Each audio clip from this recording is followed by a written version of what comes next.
ব্রহ্মা বললেন, সেই বিরাট পুরুষের মুখ বাক ইন্দ্রিয় এবং তার অধিষ্ঠাত্রী দেবতা অগ্নির উৎপত্তি স্থান। তাঁর ত্বক আদি সপ্তধাতু গায়ত্রী আদি বেদের সপ্ত ছন্দের ক্ষেত্র। তাঁর জিহা হব্য, কাব্য, অমৃত, মধুরাদি সরবিধ রসের উৎপত্তি স্থান। তাঁর নাসারন্ধদ্বয় সমস্ত জীবের প্রাণের এবং বায়ুর উৎপত্তি স্থল। তাঁর ঘ্রাণেন্দ্রিয় থেকে অশ্বিনী কুমারদ্বয় ও সর্বপ্রকার ঔষধি উৎপন্ন হয়েছে এবং শ্বাসশক্তি থেকে বিভিন্ন প্রকার সুগন্ধি উৎপন্ন হয়েছে। তার নেত্র রূপসমূহের এবং রূপ প্রকাশক বস্তুসমূহের উৎপত্তিস্থল। তার নেত্র গোলকদ্বয় স্বর্গ এবং সূর্যের উৎপত্তিস্থল। তার কর্ণদ্বয় দিকসমূহ এবং সমস্ত বেদের উৎপত্তিস্থান। তার শ্রবণেন্দ্রিয় আকাশ এবং সর্বপ্রকার শব্দের উৎপত্তিস্থল। তাঁর শরীর বস্তুশক্তি সমূহের এবং সৌভাগ্যের স্থান। তাঁর ত্বক গতিশীল বায়ু, স্পর্শ এবং সর্বপ্রকার যজ্ঞের উৎপত্তিস্থল। তাঁর রোমসমূহ সমস্ত বনস্পতির উৎপত্তিস্থল। তাঁর কেশদাম ও শস্যসমূহ মেঘসমূহের উৎপত্তিস্থান এবং তাঁর নখসমূহ বিদ্যুতের, শিলা এবং ধাতুর উৎপত্তিস্থান। ভগবানের বাহুদয় মহান দেবতা এবং জনসাধারণগণের রক্ষক নেতাদের উৎপত্তিস্থল। সেই পুরুষের পদক্ষেপে ভূলোক, ভুবলোক এবং স্বর্গলোকের আশ্রয়। তাঁর সেই পাদপদ্ম আমাদের সকল প্রকার প্রয়োজনীয় বস্তুকে রক্ষা করে, সর্বপ্রকার ভয় থেকে রক্ষা করে এবং সর্ববিধ কাম ও সকল প্রকার বর আশীর্বাদের আশ্রয়স্থল। ভগবানের জননেন্দ্রিয় থেকে জল, বীর্য, জনন, বৃষ্টি এবং প্রজাপতিদের উৎপত্তি হয়েছে। তাঁর জননেন্দ্রিয় সমস্ত সুখের কারণ, যা জননের ক্লেশকে লাঘব করে। হে নারদ, সেই পুরুষের গুহ্যেন্দ্রিয় হচ্ছে যম, মিত্র ও মলত্যাগের স্থান এবং তাঁর পায়ু হিংসা, দুর্ভাগ্য, মৃত্যু ও নরকের আশ্রয় বলে খ্যাত। সেই বিরাট পুরুষের পৃষ্ঠদেশ পরাভব, অধর্ম ও অজ্ঞানের স্থান। তাঁর নারীসমূহ নদ নদী এবং তাঁর অস্থিরাজি পর্বতসমূহের অধিষ্ঠান। সেই বিরাট পুরুষের নির্বিশেষ রূপ মহাসাগর সমূহের আশ্রয়স্থল। তাঁর উদর ভৌতিক দৃষ্টিতে নিহত জীবদের আশ্রয়। তাঁর হৃদয় জীবদের সূক্ষ্ম শরীরের আলয়। বুদ্ধিমান মানুষেরা এইভাবে তাঁকে জানেন। সেই মহান পুরুষের চেতনা ধর্মের আমার, তোমার, সনক সনাতন, সনত কুমার এবং সনন্দন এই চার কুমারদের আশ্রয়স্থল। সেই চেতনা সত্য এবং দিব্য জ্ঞানেরও আশ্রয়।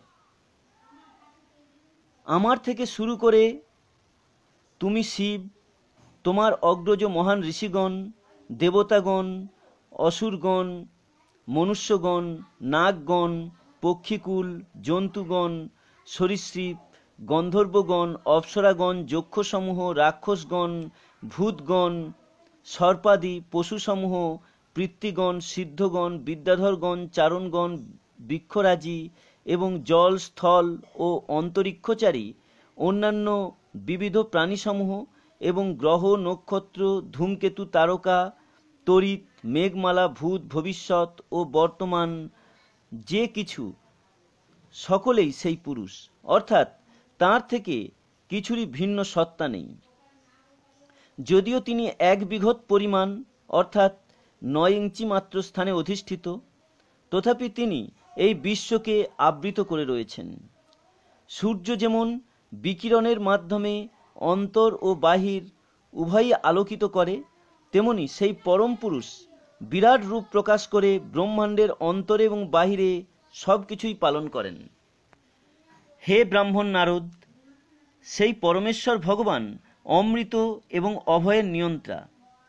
তিনি মৃত্যু এবং জড়জগতের সকাম কর্মের অতীত। তাই সেই পরমেশ্বর ভগবানের মহিমা অসীম। পরমেশ্বর ভগবান তাঁর শক্তির 1/4 দ্বারা এই জড়জগৎ প্রকাশ করেছেন, যেখানে সমস্ত বদ্ধজীবেরা বিরাজ করে। কিন্তু 3টি উচ্চতর লোকের এবং জড়জগতের আবরণের ঊর্ধ্বে স্থিত ভগবদ্ধাম, অমরতা নির্ভয়তা এবং জোড়া ও ব্যাধির উৎকণ্ঠা থেকে মুক্ত নিত্য নিবাস।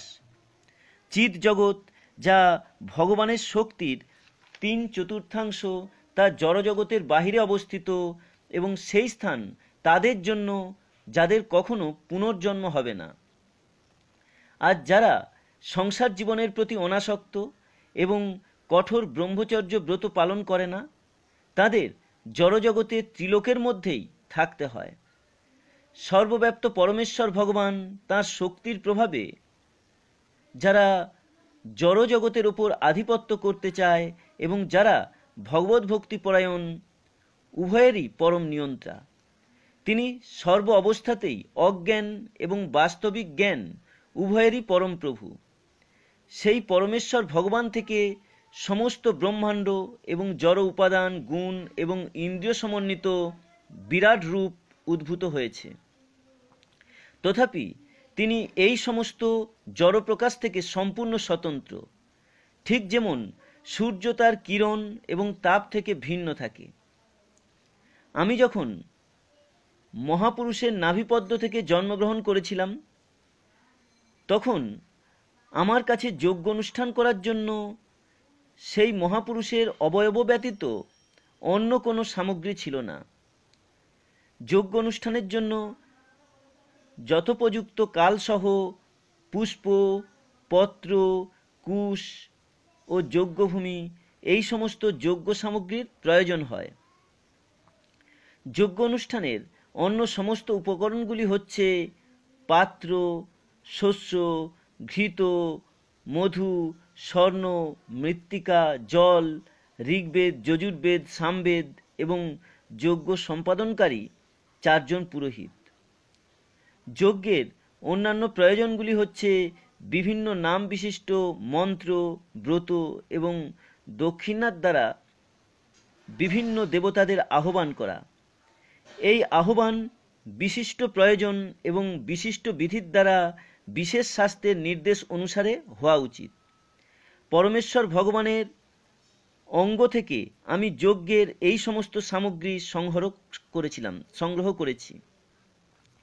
দেবতাদের নাম উচ্চারণ করার মাধ্যমে ক্রমশ চরম লক্ষ্য বিষ্ণুকে লাভ করা যায় এবং এইভাবে প্রায়শ্চিত্ত এবং চরম আহুতি পূর্ণরূপে সম্পাদিত হয়।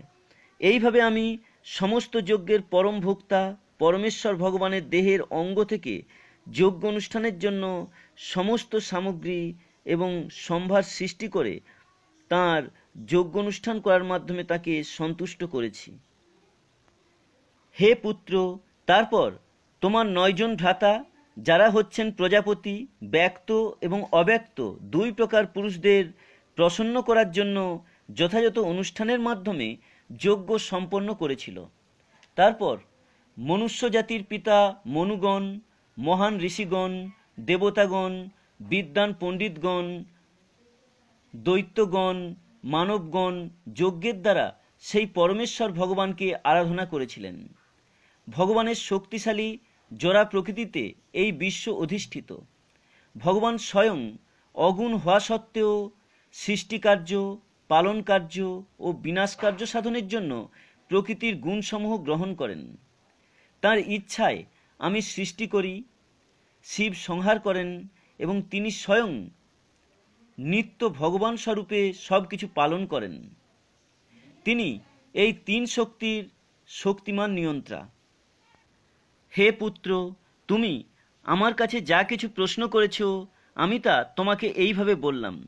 তুমি নিশ্চিতভাবে জেনে রেখো যে জড় এবং চেতন জগতে কার্য এবং কারণ রূপে যা কিছু বর্তমান, তাদের কোনো কিছুই পরমেশ্বর ভগবান থেকে স্বতন্ত্র নয়। হে নারদ, যেহেতু আমি পরমেশ্বর ভগবান শ্রীহরির শ্রী পাদপদ্ম অত্যন্ত ঐকান্তিকতা সহকারে ধারণ করেছি, তাই আমি যা কিছু বলি তা কখনোই মিথ্যা হয় না।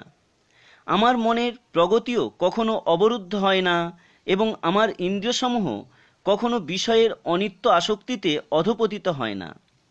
বেদময়, তপময় এবং প্রজাপতিদের দ্বারা পূজিত প্রভু একাগ্র চিত্তে নিপুণতা সহকারে যোগ সমাশ্রয় করেও যখন জন্মদাতার সম্বন্ধে জানতে পারিনি, তখন আমার সৃষ্ট এবং অন্যান্য জীবেরা কিভাবে সেই পুরুষকে জানতে পারবে? তাই জন্মমৃত্যুর ক্লেশ থেকে উদ্ধারকারী তাঁর শ্রী চরণে আত্মসমর্পণ করাই আমার পক্ষে সর্বাপেক্ষা শ্রেয়কর। এই আত্মসমর্পণ সর্বমঙ্গলময় এবং তার ফলে সর্বপ্রকার সুখ লাভ হয়। আকাশ যেমন নিজেই নিজের অন্ত পায় না, তেমনি ভগবানও তাঁর সীমা অনুমান করতে পারেন না। অতএব অন্যেরা কিভাবে তা করতে পারবে? যেহেতু আমি, তুমি এবং শিব সেই চিন্ময় আনন্দের অবধি অনুমান করতে পারি না, অন্য দেবতারা তা কিভাবে জানবে? যেহেতু আমরা সকলেই ভগবানের মায়ার দ্বারা বিমোহিত, তার মায়া বিনির্মিত এই বিশ্বকে আমরা আমাদের নিজ নিজ ক্ষমতা অনুসারে দর্শন করি। আমরা সেই পরমেশ্বর ভগবানকে আমাদের সশ্রদ্ধ প্রণতি নিবেদন করি, যাঁর অবতার ও কার্যসমূহ আমরা মহিমা কীর্তনের জন্য গান করি। যদিও তাঁর স্বরূপে তাঁকে পূর্ণরূপে জানা প্রায় অসম্ভব, সেই আদিপুরুষ পরমেশ্বর ভগবান শ্রীকৃষ্ণ জন্মরহিত হওয়া সত্ত্বেও প্রথম অবতার মহাবিষ্ণুরূপে নিজেকে বিস্তার করে এই ব্যক্ত জগতের সৃষ্টি করেন। তার মধ্যেই অবশ্য সৃষ্টি প্রকাশিত হয় এবং জড় পদার্থ ও জড় অভিব্যক্তি সবই তিনি স্বয়ং। কিছুকালের জন্য তিনি তাদের পালন করেন, তারপর তিনি পুনরায় তাদের আত্মসাৎ করে নেন। পরমেশ্বর ভগবান পূর্ণ শুদ্ধ এবং জড়জগতের সমস্ত কলুষ থেকে মুক্ত। তিনি পরম সত্য এবং পূর্ণ জ্ঞানের মূর্ত বিগ্রহ। তিনি সর্বব্যাপ্ত, অদ্বিতীয়, অনাদি এবং অনন্ত। হে মহর্ষি নারদ, মহান মুনিরা সব রকম জড় কামনা বাসনা থেকে মুক্ত হয়ে যখন অবিচলিত ইন্দ্রিয়ের শরণ গ্রহণ করেন, তখন তাকে জানতে পারেন। অন্যথা বৃথা তর্কের দ্বারা সব কিছু বিকৃত হয়ে যায় এবং ভগবান আমাদের দৃষ্টির অগোচরে চলে যান। কারণোদকশায়ী বিষ্ণু পরমেশ্বর ভগবানের প্রথম অবতার এবং তিনি নিত্যকাল, স্বভাব, কার্য, কারণাত্মক প্রকৃতি, মন, মহাভূত, অহংকার তত্ত্ব, প্রকৃতির গুণসমূহ, ইন্দ্রিয়সমূহ, বিরাট রূপ, গর্ভদক্ষায়ী বিষ্ণু, স্থাবর, জঙ্গমাদি সমস্ত জীব সমষ্টির ঈশ্বর। আমি স্বয়ং শিব, ভগবান বিষ্ণু, দক্ষ আদি প্রজাপতি, তোমরা, ইন্দ্র, চন্দ্র আদি স্বর্গলোকের অধিপতিগণ, ভুবলোকের অধিপতিগণ, মনুষ্যলোকের অধিপতিগণ, পাতালাদির অধিপতিগণ, গন্ধর্ব, বিদ্যাধর ও চারণলোকের অধিপতিগণ, যক্ষ, রাক্ষস, সর্প ও নাগকুলের নায়কগণ, ঋষিগণ ও পিতৃগণের মধ্যে যাঁরা শ্রেষ্ঠ, দৈত্যেন্দ্র, সিদ্ধেশ্বর ও দানবেন্দ্রগণ, অন্যান্য যে সমস্ত প্রেত, পিশাচ, ভূত, কুষ্মাণ্ড, জলচর, পশু এবং পক্ষীকুলের অধিপতিগণ এবং এই জগতে যা কিছু ঐশ্বর্যযুক্ত, তেজযুক্ত, ইন্দ্রিয় শক্তিযুক্ত, মনোশক্তিযুক্ত, বলবান, শোভাসম্পন্ন, লজ্জাযুক্ত, বিভূতিসম্পন্ন, বুদ্ধিযুক্ত, আশ্চর্যজনক, রূপবান ও অরূপ, তা সকলেই পরমেশ্বর ভগবানের অনন্ত শক্তির এক অংশ মাত্র। হে নারদ, সেই পরম পুরুষের লীলাবতারদের কথা শ্রবণ করলে অন্য কথা শ্রবণ করার বাসনারূপ কলুষ বিদূরিত হয়। সেই সমস্ত লীলা অত্যন্ত শ্রুতিমধুর এবং আস্বাদনীয়, তাই তারা আমার হৃদয়ে সর্বদা বিরাজমান।